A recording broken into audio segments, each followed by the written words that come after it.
बीच तीसरे अतिथि उपस्थित हैं डॉक्टर गौतम चटर्जी। जोरदार तालियों की बौछार से हम उनका अभिनंदन, वंदन और स्वागत करते हैं। डॉक्टर गौतम चटर्जी।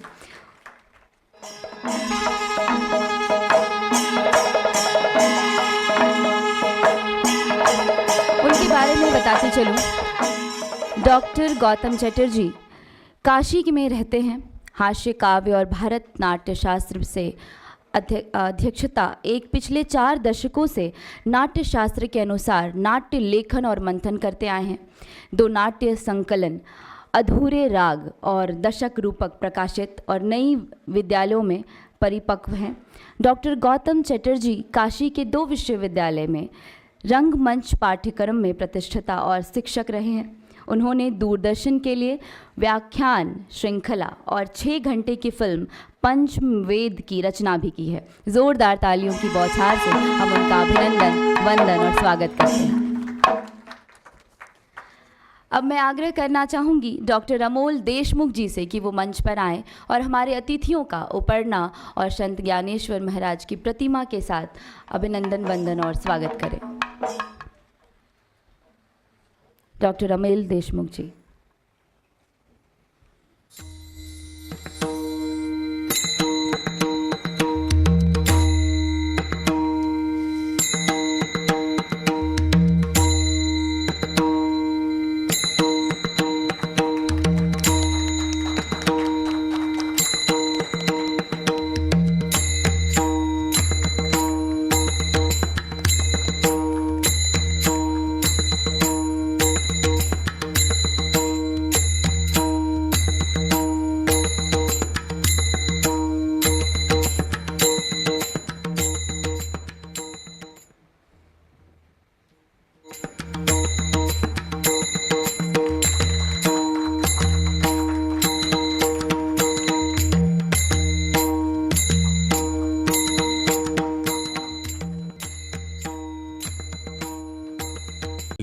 आज इस ज्ञान परंपरा का अपनी वक्तव्य रखने के लिए सर गौतम चटर्जी जी को मैं आह्वान करता हूं। वो अपना मंतव्य रखें और हमें आनंदित करें।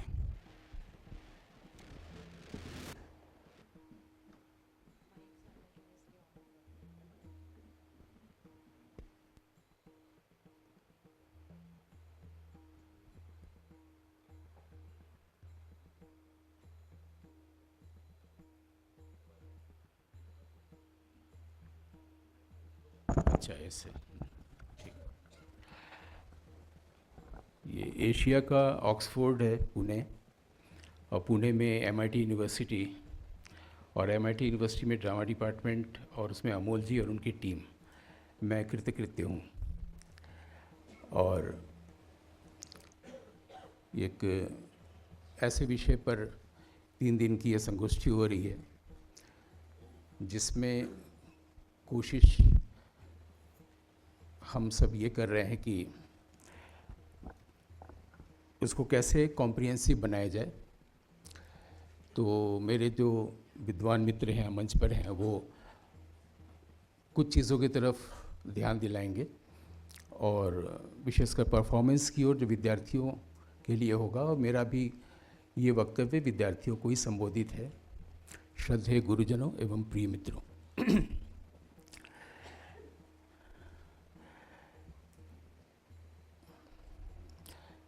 सबसे पहले जब कोई विद्यार्थी ड्रामा डिपार्टमेंट का वो नाट्यशास्त्र पढ़ने जाता है तो जो दिक्कतें आती हैं, जिसके कारण वो एक पन्ना पलट के फिर बंद कर देता है, वो है उसके जो टेक्निकल टर्म्स हैं वो अभी तक ट्रांसलेट नहीं हुए हैं। जब से 56 में बाबूलाल शुक्ला शास्त्री और मनमोहन घोष का ट्रांसलेशन आया था, जब हम पढ़ने जाते हैं, मतलब मैं भी एक लेमैन की तरह ही विद्यार्थियों के साथ हूँ।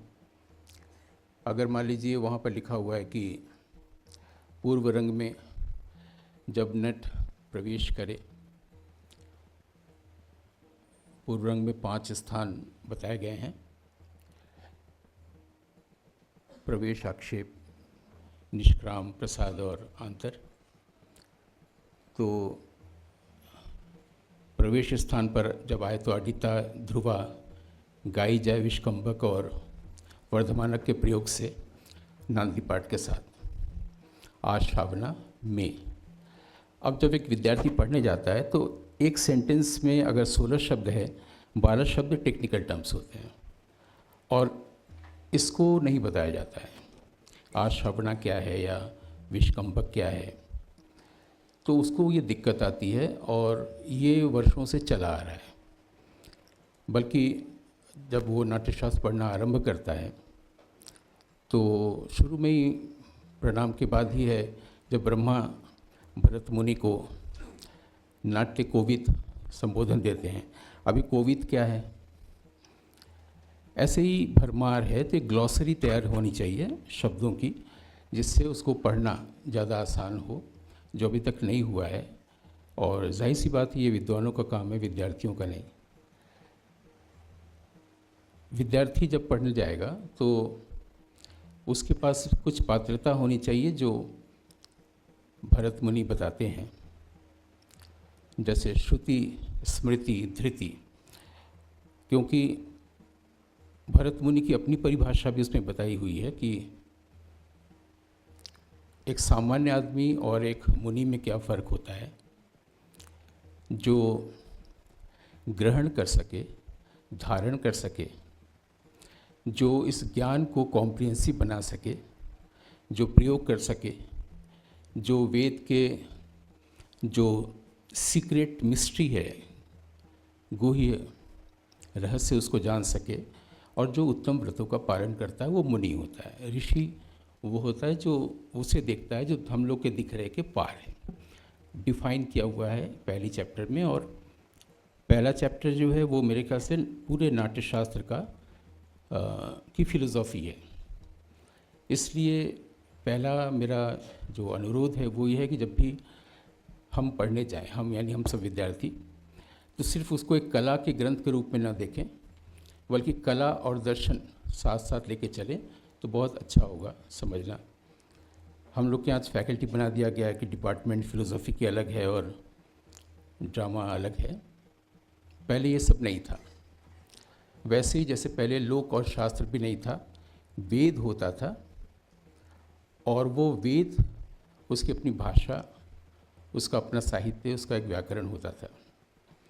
और जब भरत मुनि कह रहे हैं कि हमने जो रचना की है वो सर्वशास्त्र नहीं बल्कि सर्वशास्त्रार्थ संपन्नम, सभी शास्त्रों के अर्थ से संपन्न है, सर्वशिल्प प्रवर्तकम, नाट्याख्यम पंचमम वेदम। नाट्यशास्त्र शब्द नहीं आया, नाट्य वेद आया है। से इतिहासम करोम्यम, इतिहास के साथ करता हूँ। तो जब ये नाट्य वेद शब्द आ रहा है तो सिर्फ ध्यान दिलाने के लिए मैं कह रहा हूँ, क्योंकि अभिनेता को ये अभिनय का सत्र है और अभिनेता को ध्यान नहीं करना होता है, उसको ध्यान देना होता है। तो ध्यान देने की बात यह है कि वैदिक भाषा और लौकिक भाषा दो अलग होती हैं। वैदिक साहित्य अलग है, लौकिक साहित्य अलग है। वैदिक व्याकरण अलग है, लौकिक व्याकरण अलग है। तो जब नाट्यवेद कह रहे हैं तो यहाँ पर हमें देखना है कि उसमें भाषा कौन सी प्रयुक्त हुई है। शुरू में मैं थोड़ा सा वो जिसको कहते हैं ओरिएंटेशन, इसलिए उसको थोड़ा सा बता रहा हूँ कि कैसे हम पढ़ने जाएं। वेद, ब्राह्मण, आरण्यक, उपनिषद ये वैदिक साहित्य है। रामायण, महाभारत, कालिदास, भास ये लौकिक साहित्य है। दोनों के व्याकरण अलग हैं, दोनों की भाषा अलग है। जिस शब्द का जो अर्थ वेद में है वो अर्थ लौकिक साहित्य में नहीं है। जैसे हम लोग लक्ष्मी शब्द जानते हैं, जिसका मतलब धन समझते हैं लौकिक साहित्य में, वहाँ लक्ष्मी का मतलब है शोभा, वसु का मतलब है धन। अगर आपकी रुचि होगी ऋग्वेद में वागंभणी सूक्त अगर आप पढ़ेंगे तो उसमें ये वसु संगमनी लिखा हुआ है। ऐसे ही हम लोग जानते हैं आदर्श। अब आदर्श का मतलब वैदिक साहित्य में, वैदिक भाषा में दर्पण होता है। बड़ा आश्चर्य लग सकता है कि ये सब क्या है और इसकी बात क्यों ही हो रही है। इसलिए कि हमको जानना है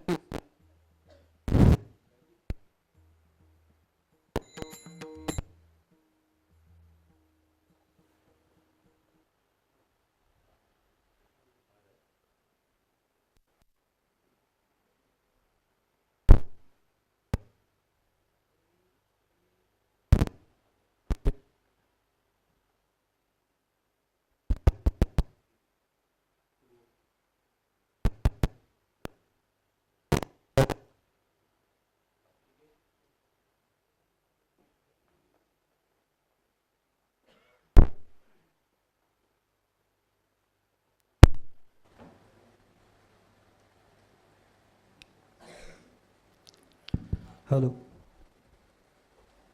ऐसे बोलें तो आ गया ये तो हम लोग को ये जानना है कि अगर नाट्य वेद है, ध्यान देना है सिर्फ कि अगर ये नाट्य वेद है तो वहाँ पर वैदिक भाषा है या लौकिक भाषा है, मैंने फ़र्क बताया, या दोनों को मिक्स्ड करके लिखा हुआ है। लगता है कि संस्कृत में लिखा हुआ है तो और बहुत सरल संस्कृत है, समझ में आ जाएगा। वहाँ भी एक सामान्य संस्कृत होता है और एक क्लासिकल संस्कृत होता है।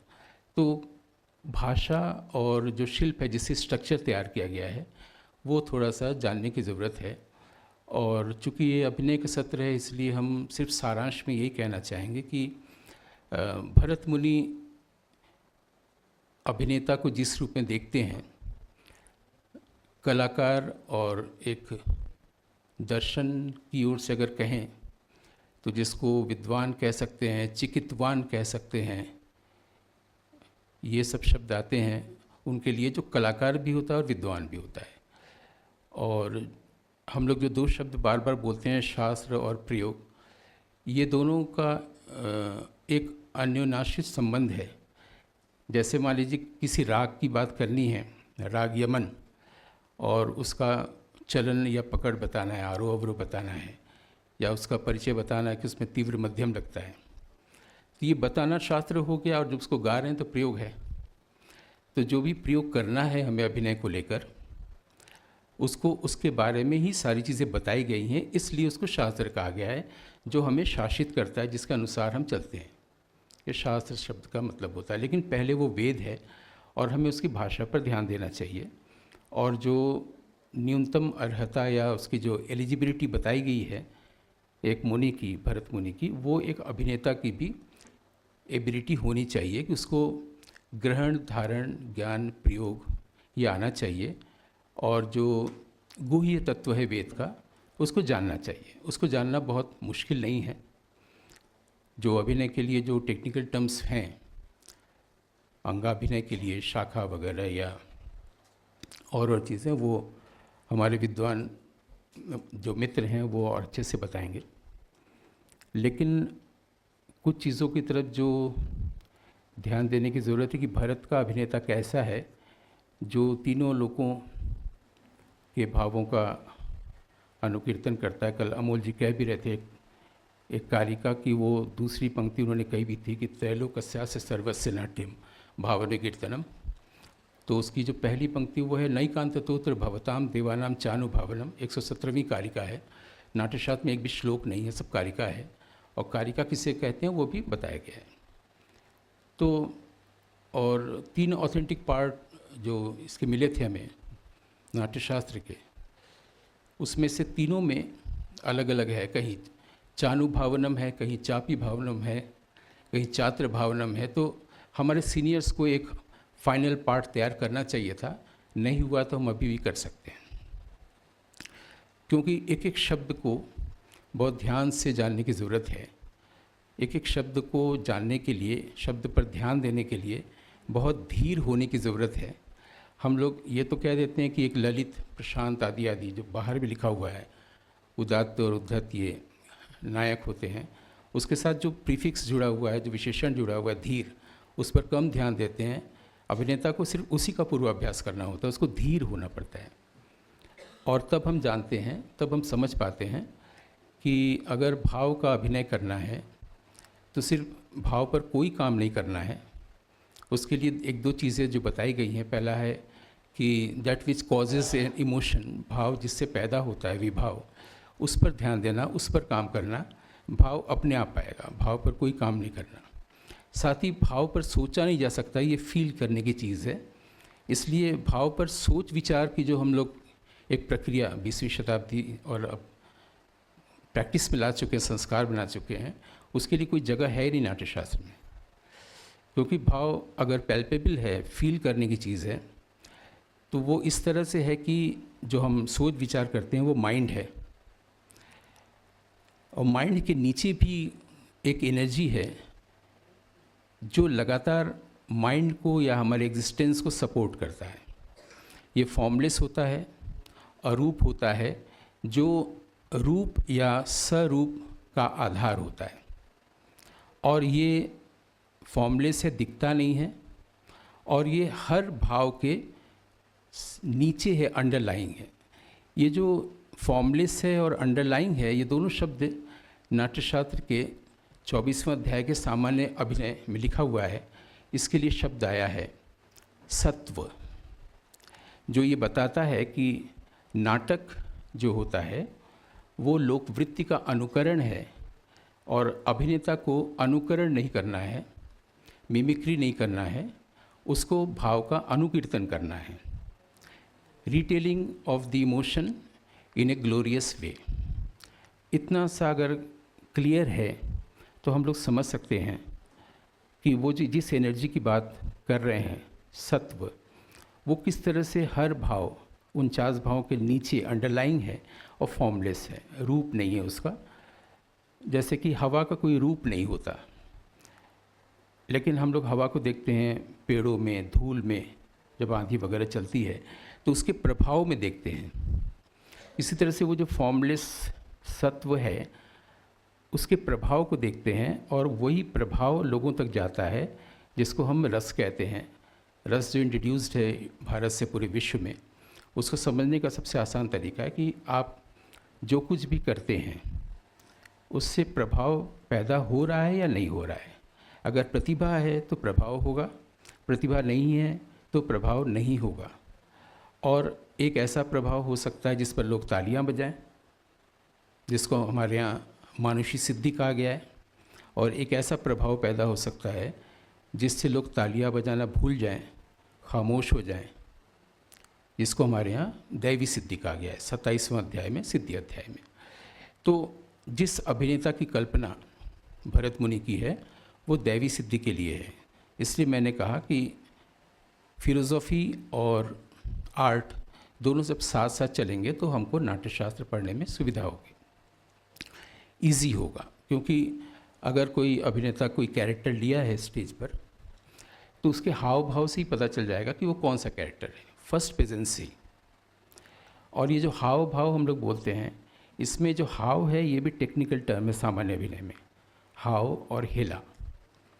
तो शशधर जी इसको और बेहतर बताएंगे कि चेष्टाकृत क्या होता है आदि आदि, लेकिन मैं सिर्फ फोकस कर रहा हूँ सत्व पर, जो दिखता नहीं है लेकिन होता है, और वो हमेशा होता है किसी भी व्यक्ति में। और उसमें तो जिसमें जो अभिनेता होता है, जो जिसके लिए अवतार वगैरह शब्द की बात कही गई है अभिनव भारती में, और उसको एक दूसरी भाषा में या दर्शन की भाषा में कह सकते हैं, एक कॉस्मिक एक्टर की कल्पना की गई है। एक कॉस्मिक एक्टर माने जिसकी चेतना काफ़ी विराट हो, जिसकी सौंदर्य दृष्टि विराट हो, सिर्फ सीमित न रहे। और उसको ये सीमा या सीमित करता है उसका माइंड, लेकिन माइंड की तहों में जब जाता है या माइंड के पीछे उस एनर्जी में जब हो जाता है तो वो विराट पुरुष, या जिसको कहते हैं कि हिरण्मय पुरुष, कॉस्मिक एक्टर के रूप में आता है। ये कल्पना एक्टर की है। ऐसा एक्टर निर्देशक निर्भर नहीं होता है, शुरू में कम निर्भर होता है, फिर बिल्कुल नहीं रहता है, क्योंकि उसको पता है उसका ध्यान सत्व पर है, रूप पर नहीं है। तो जैसे मैंने कहा कि हवा नहीं दिखती, आप भी हमें कम दिख रहे हैं इस रोशनी के कारण, तो वो जो दिखती नहीं है वो कैसे एक्टिव होती है, उसको विद्यार्थी, हम सब विद्यार्थी ऐसे भी समझ सकते हैं कि हम लोग जब हम आपकी ओर देखते हैं, या मैं अगर शशधर जी के बगल में बैठा हूँ और आपको देख रहा हूँ, तो वो अगर खड़े होंगे तो मुझे दिख जाएगा बिना उनकी ओर देखे। तो जो रेटिना का जो सफ़ेद वाला हिस्सा है वो ये काम करता है ना।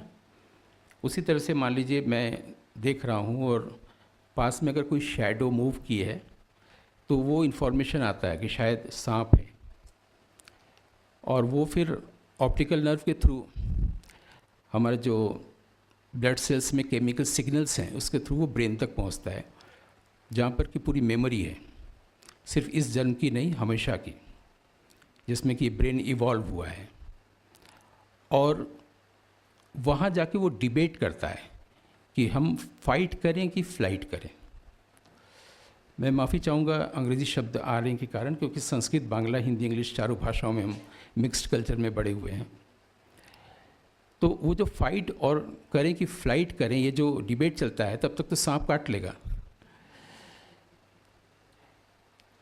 उससे पहले ही कोई चीज़ हमारे शरीर में होता है जो तुरंत रिस्पॉन्ड करता है, जिसको हम लोग रिफ्लेक्स एक्शन कहते हैं। रिफ्लेक्स एक्शन हमारा बॉडी इंटेलिजेंस है, और स्पेसिफिक होकर कहें तो लिम्बिक इंटेलिजेंस है। इसलिए जब अंगाभिनय की बात होती है तो सिर से लेकर पाँव तक की बात होती है, लेकिन ये जो इंटेलिजेंस होता है इसमें दो भाग होते हैं, सिर और धड़। लिम्बिक सिस्टम में गले से ऊपर की कोई भूमिका नहीं होती है, क्योंकि अगर होगी तो वो डिबेट करेगा, बहुत देर लग जाएगा। तो तुरंत इमीडिएट रिस्पांस के लिए वो हमारे लिम्बिक्स विजडम या लिम्बिक इंटेलिजेंस काम करता है, और वो सत्व है कि उसके लिए आपको सोचना नहीं है। तो अगर एक्टर सोच विचार करके चल रहा है तो वो माइंड के लेवल पर है, लिमिटेड एक्टर है।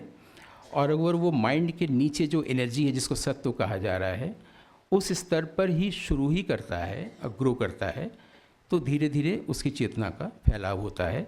फिर उसको किसी और पर निर्भर रहने की ज़रूरत नहीं होती है कि मैं कोई मूवमेंट लेना है तो मैं इधर से जाऊँ या उधर से जाऊँ तो डायरेक्टर बताएगा। तो उसको पता है कि अगर हमको मंच पर रोना है, रोने का भाव प्रकट करना है, तो हम उस कॉर्नर से नहीं बोलेंगे। मतलब 5 पूर्व रंग के पॉइंट्स को फिर बाद में 9 पार्ट्स में बांटा गया, जो आज भी चलता है, 1 2 3 4 5 6 7 8 9।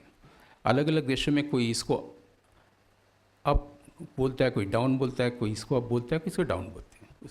इसलिए मैंने नंबर्स बताए, लेफ़्ट अप या राइट अप नहीं। तो अगर आप एक नंबर पे अगर आप दुख प्रकट करेंगे तो उसका कोई प्रभाव नहीं पैदा होगा, क्योंकि रस निष्पत्ति शब्द कठिन लग सकता है। इफ़ेक्ट के लिए मैं कह रहा हूँ। ऐसा भी हो सकता है और होता है कि वहाँ कोई रो रहा है और आप हंस रहे हैं, लेकिन अगर आप उसी को 1 2 3 की जगह पर 4 5 5 पे करें या 1 पर करें, तो ऑडियंस भी आपके साथ करुणा में आती है। क्योंकि वो जगह अगर कहा गया है कि वहाँ पर ब्रह्मा की जगह है, तो वो नाट्यशास्त्र का इररिलेवेंट साइड नहीं है, जिसको हम लोग कहते हैं कि नाट्यशास्त्र में जो अप्रासंगिक इररिलेवेंट इसको छोड़ दें। उसमें एक सांस भी रिलेवेंट नहीं है। 6000 कारिका हैं, और शब्द में जो अक्षर हैं जिसका क्षय नहीं होता, उसको भी उस पर ध्यान देने की ज़रूरत है कि अगर ब्रह्मा की यहाँ पर प्रतिष्ठा है, सरस्वती की प्रतिष्ठा है, उसका मतलब क्या है। प्रतीक हैं, जाहिर सी बात है, प्रतीकों में ही बात की जाती है, और उसमें संध्या भाषा का भी प्रयोग किया गया है। संध्या भाषा होती है जिसमें कि हम प्रतीकों के अर्थ दर्शन के स्तर पर व्याख्यायित करते हैं। क्योंकि आप कहानियों में उसमें पढ़ेंगे कि जब वो विघ्न आकर के और सबकी आवाज़ें चली गईं, क्योंकि आवाज़ के लिए सरस्वती हैं, इसको माइक की ज़रूरत नहीं है और अपने आप लोगों तक पहुंच जाएंगी। तो सारे शब्द का एक मतलब है। और हमारे यहाँ जैसे आप लोग बचपन में सिनोनिम्स एंटोनिम्स पढ़े होंगे, तो एक होता है एक्रोनिम, एक्रोस्टिक वर्ड, जिसके लिए हमारे निरुक्त में है शीर्षना शब्द। अलग अलग शब्दों के पहले अक्षर को लेकर के जो शब्द बनता है उसको शीर्षक, शीर्षना बोलते हैं। जैसे भाव, रंग, तल, भाव, रंग और ताल, इसमें जिसकी मास्टरी वो भरत है। ऐसे ही भैरव के लिए भी है भरण, रवण और वमन, क्रिएशन, डिसोल्यूशन और मेंटेनेंस। ऐसे ही एक्रोस्टिक वर्ड हमारे ग्रीक और लैटिन में भी है। अब निरुक्त की बात क्यों हो रही है? क्योंकि उन्होंने कहा है कि एक्टर निरुक्त भी जाने, और निरुक्त का मतलब होता है किसी शब्द का जो ओरिजिनल मीनिंग है, रूट मीनिंग है, उसको जानना। और किसी शब्द का परिचय होता है कि पहले उपसर्ग है, फिर धातु है, फिर प्रत्यय है, फिर वचन है, और इसके लिए वो धात्वार्थ बता रहे हैं। धातु का अर्थ जानना बहुत ज़रूरी है। ये सब वो बता रहे हैं, तो ये हमें भी जानना है, पढ़ना है, और बहुत आसान है, क्योंकि शब्द का अर्थ ऐसे ही हम जान सकते हैं। अलग से कहीं किसी और एजेंसी से हमको उसको डिकोडिफाई करने की ज़रूरत नहीं है। वहीं पर पूरी हर्मेनेटिक्स रखी हुई है। अब ये जो शब्द आया हर्मेनेटिक्स, ये इधर के वर्षों में चला है, 40-50 सालों में, जो पहले ग्रीस में जब ग्रीक भाषा नहीं बोली जाती थी, उस वक्त जो लोग ईश्वर का संदेश लोगों में देते थे उनको हर्मेनेटिक्स बोला जाता था। फिर ये इस शब्द का लोप हो गया, ऑब्सोलीट हो गया। फिर 19th सेंचुरी में इंग्लिश लिटरेरी क्रिटिसिज्म में ये शब्द फिर से आया कि how to read a biblical text या how to read an ancient text, प्राचीन ग्रंथ को पढ़ें कैसे। तो उससे, ताकि हम अभी की ओर से देखेंगे नाट्यवेद को या नाट्यशास्त्र को, अभी की सांस से देखेंगे। तो मेरा दूसरा आग्रह यही है, जो भी नाट्यशास्त्र को पढ़ने जाएं वो इमीडिएट परसेप्शन के साथ पढ़ें और डायरेक्ट पढ़ें, तो आपके पास असर आएगा। ये तब आएगा जब आप माइंड के लेवल पर नहीं जी रहे हैं और उस अंडरलाइंग सत्व के साथ जी रहे हैं जो सिर्फ प्रेजेंट मोमेंट में ही होता है, जहाँ पास्ट नहीं होता, जहाँ टाइम नहीं होता, जहाँ समय नहीं होता, वहाँ कुछ और ऊर्जा होती है जो व्यक्ति का और अभिनेता का रूपांतरण करती है। और इसको हमारे मीमांसा दृष्टि कहा गया है भारतीय दर्शन में। और भारतीय जितने भी हमारे ग्रंथकार हुए हैं उन लोगों ने अपने ग्रंथ में ही वो मीमांसा दृष्टि रखी है, क्योंकि उनको पता है कि आने वाले दिनों में ऐसा होगा जब ये भाषा शब्द ऑब्सोलीट हो जाएंगे, तब लोग कैसे समझेंगे।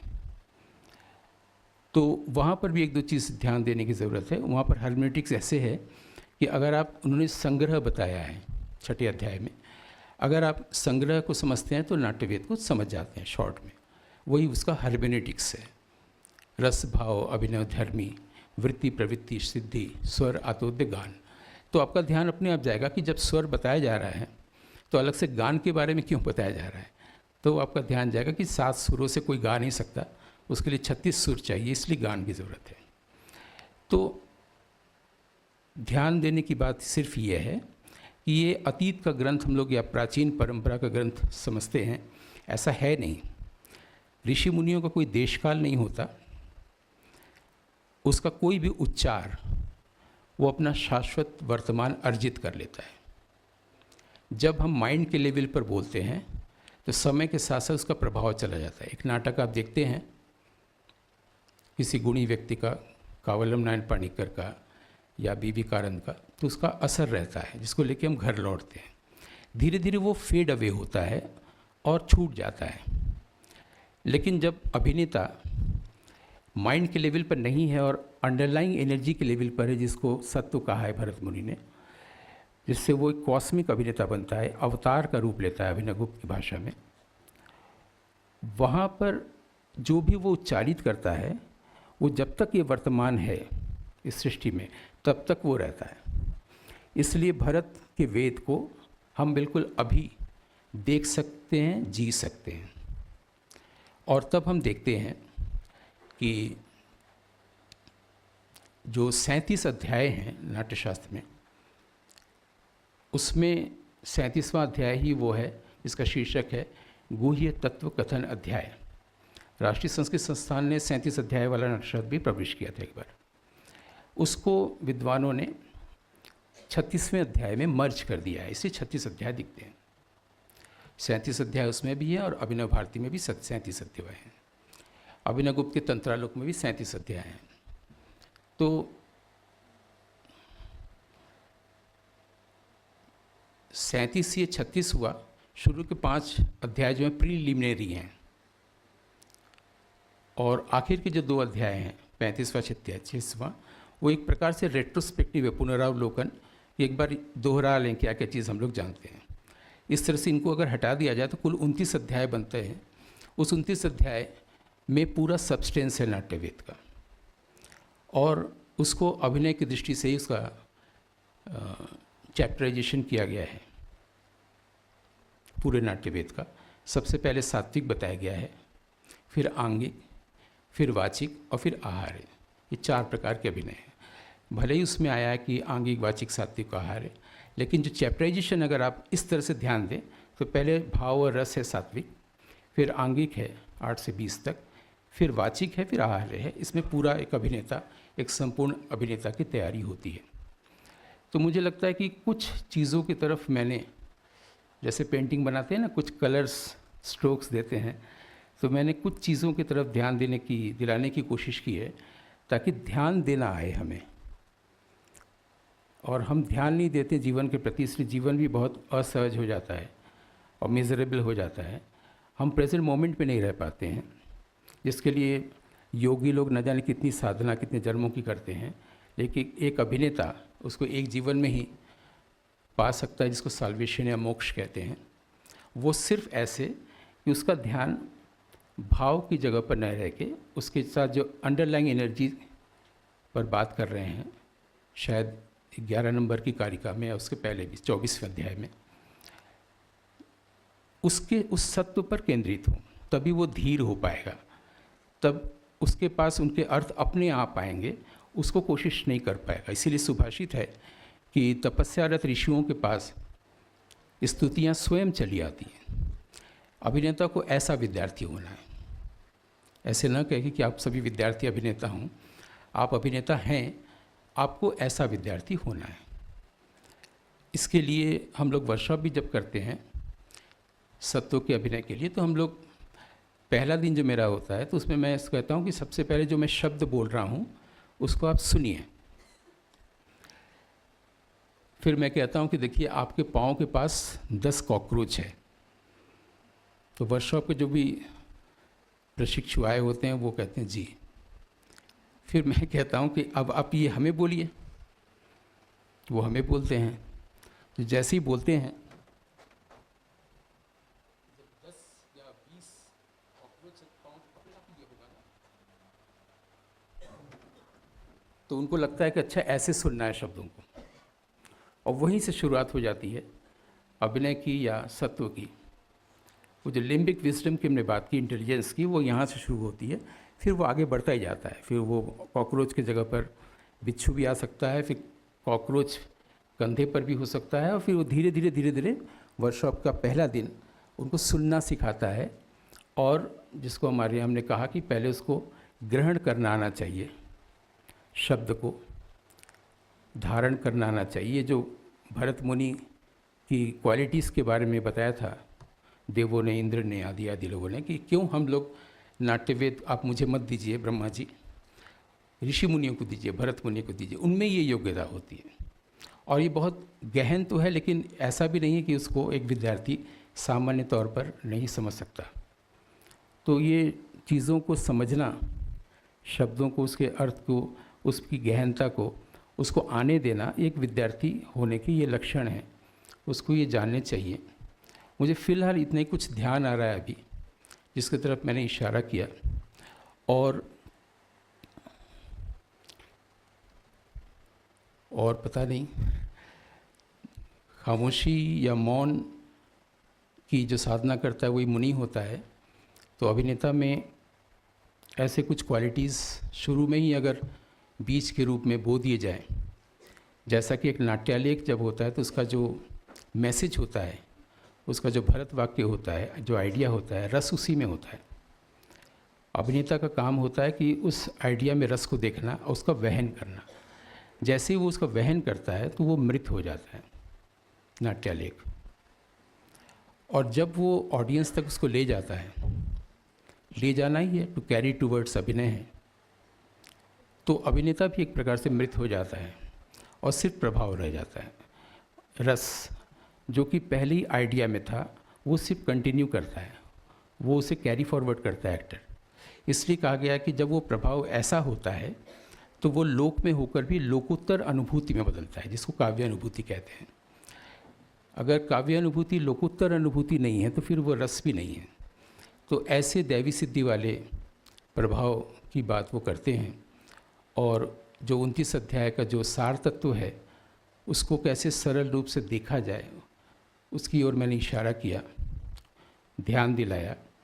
और ये जो पॉइंट्स होते हैं, किसको कहाँ, मान लीजिए कि कोई राज प्रासाद का विवरण है, अब द्वारपाल को दूसरे द्वारपाल से कहना है कि जो हमारी महारानी है रात में छुप कर जाती है किसी पर पुरुष से मिलने अभिसारिका बन के, तो इसको तो वो चिल्ला के बोलेगा नहीं।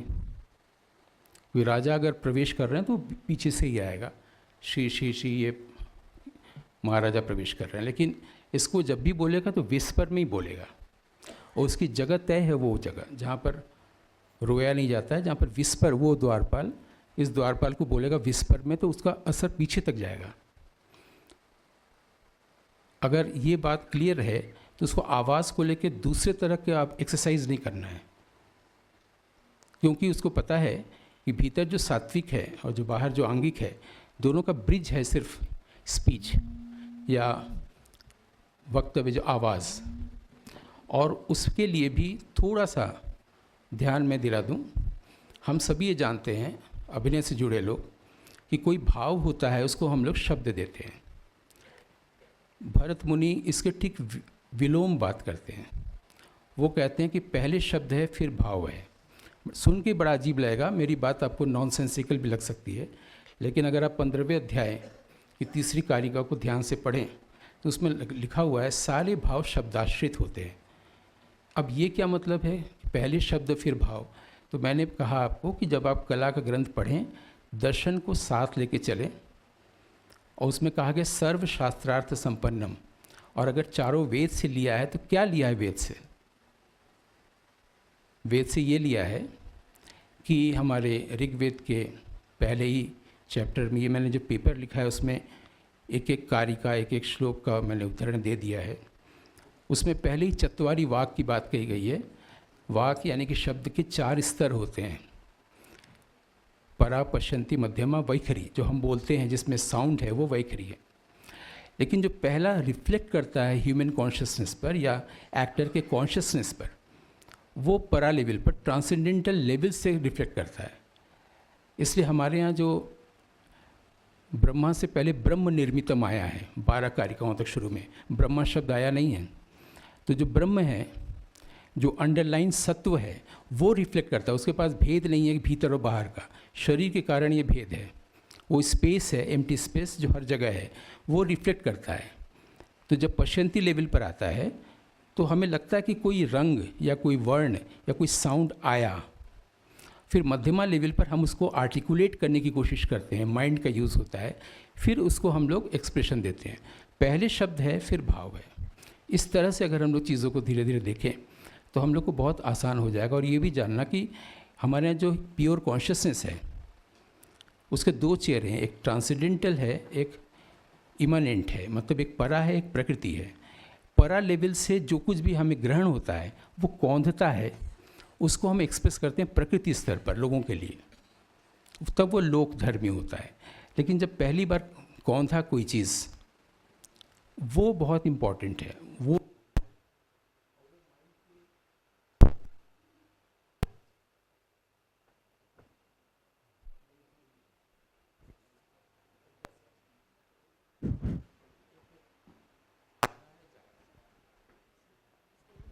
हाँ, ये ठीक है। तो उस बात को मैं पूरी कर लूँ कि वो जो कॉन्शियसनेस का प्लेन है, जिसको ट्रांसेंडेंटल मैं कह रहा हूँ, परा, जहाँ से चीज़ें कौनती है, जिस पर भाव आश्रित है, जो शब्द है, वो दरअसल एक मनुष्य का, एक ऋषि का, एक ग्रंथकार का के लिए वही स्वर्ग है। और वहीं पर वो सबसे पहला त्रिपुरदाह नाटक देखता है। ट्रांसेंडेंटल प्लेन पर कोई स्वर्ग में जाके नहीं देखा है भरत मुनि ने, इसलिए विद्यार्थियों का ध्यान सिर्फ इस पर केंद्रित करना है कि आप जब इस धीर ललित, धीर वाली अवस्था में आते हैं, ललित या प्रशांत होने से पहले, तो जो कुछ भी आपके पास कौंध रहा है वो स्वर्ग में हो रहा है। जब आप लोगों को बता रहे हैं इमानेंट प्लेन पर, तो लोगों के लिए हो रहा है। ये बहुत सिंपल सा चीज़ है जो जानना चाहिए कि हमारी कॉन्शियसनेस के लेवल हैं। और भारतीय सारे जो ग्रंथ हैं हमारे यहाँ, वो डायलॉजिकल फॉर्म में लिखे हुए हैं। हमेशा एक पूछ रहा है, दूसरा उत्तर दे रहा है। अर्जुन पूछ रहा है, कृष्ण उत्तर दे रहे हैं। नचिकेता पूछ रहे हैं और यम उत्तर दे रहा है। यक्ष पूछ रहा है, युधिष्ठिर दे रहा है। आत्रेय मुनि पूछ रहे हैं, भरत मुनि उत्तर दे रहे हैं। तो ये डायलॉजिकल फॉर्म में क्यों लिखा गया है सारे ग्रंथ? वो सिर्फ इसलिए कि ये हमारे भीतर क्वेश्चनिंग माइंड होता है और हमारे भीतर आंसरिंग माइंड होता है। सेंस ऑफ ड्यूअलिटी के कारण डायलॉग बनता है, जो हम अपनी लाइंस बोलते हैं और हमारा सहयोगी तो अपनी लाइंस बोलता है। तो ये डायलॉजिकल फॉर्म में इसलिए लिखा जाता है कि उसके भरत मुनि के भीतर से ही प्रश्न आत्रेय कर रहे हैं, जिसका रूपायन किया गया इस कहानी के रूप में, ताकि समझ में आए। इसलिए अर्जुन नचिकेता आत्रेय हमारा क्वेश्चनिंग माइंड है, और जो कृष्ण या युधिष्ठिर या यम या भरत मुनि हमारा ही आंसरिंग माइंड है। इन सब बेसिक चीज़ों की तरफ मैंने कुछ इशारा किया, बाकी इसको और अच्छे ढंग से हमारे मित्र बताएंगे। बहुत बहुत धन्यवाद।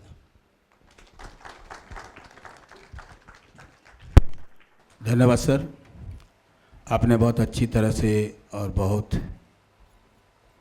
सशक्त रूप से और